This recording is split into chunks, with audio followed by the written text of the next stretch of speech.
Vous êtes donc dans le ribat de Monastir. Il faut dire tout d'abord que le terme ribat ne désigne pas le monument appelé touristiquement le ribat de Monastir. Le terme ribat désigne plutôt la pratique. Cette pratique donc dérive du mot ou de la racine arabe rabata, c'est-à-dire attaché. Donc la pratique de ribat, c'est le fait que les fidèles donc s'attachent au territoire donc de l'islam, c'est-à-dire tout simplement le fait que les fidèles protègent le territoire de l'islam et donc une sorte de simplification. On parle de ribat, mais en réalité on doit parler de château de ribat ou de qasr al-ribat. Alors, cette pratique de ribat, c'est-à-dire la pratique de le fait de surveiller les zones de frontières du monde islamique, cette pratique est née avec l'expansion islamique. Alors, le problème des Omeyyades, de la dynastie Omeyyade jusqu'à 750, c'est-à-dire jusqu'au milieu du 8e siècle, était donc d'élargir ce monde, le territoire musulman.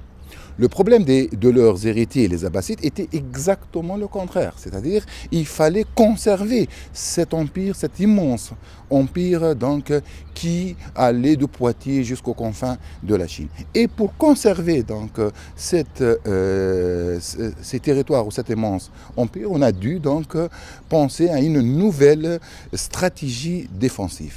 Et l'ingénieur, si l'expression est exacte, de cette stratégie défensive est comme par hasard un certain Harthuma ibn Ayn qui a construit maintes châteaux, nous disent les textes, en Orient.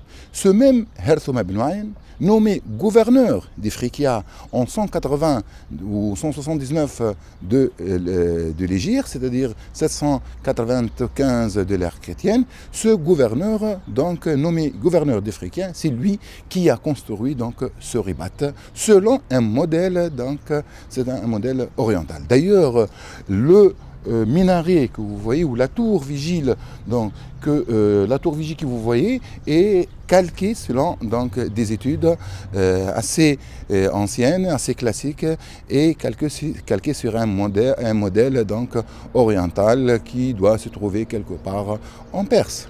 Et donc l'apport de Harthuma ibn Ayn et le grand intérêt du ribat de Monastir, qu'il présente le premier modèle d'un ribat donc construit officiellement, conçu à partir donc de la capitale Bagdad. Nous avons dit que le ribat est une institution militaire, défensive, donc qui sert à guetter ce qui se passe donc dans les côtes. C'est une institution de djihad, si vous voulez. Seulement, comment expliquer le fait que la multiplicité de ces ribats, on a en moyenne un ribat tous les 6 km dans la zone côtière, donc proche de Kairouan, et un ribat tous les 20 km en moyenne pour toute la partie orientale de l'Afrique du Nord. Cette chaîne, ce limès arabe, si vous voulez, donc s'est concentrée vers le milieu du 9e siècle. À l'époque où la marine arabe était en position de force, elle était en position offensive, elle n'était pas en position défensive. C'est-à-dire, on a construit des ribats lorsqu'on ne s'en servait plus. Et ça nous ramène à parler des rôles de cette institution.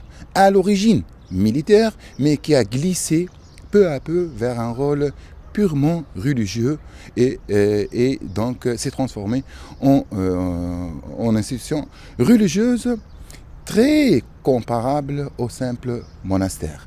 D'ailleurs, d'où le nom de Monastir. La ville de Monastir, où se trouve ce ribat, puise son toponyme ou son nom donc du monastère.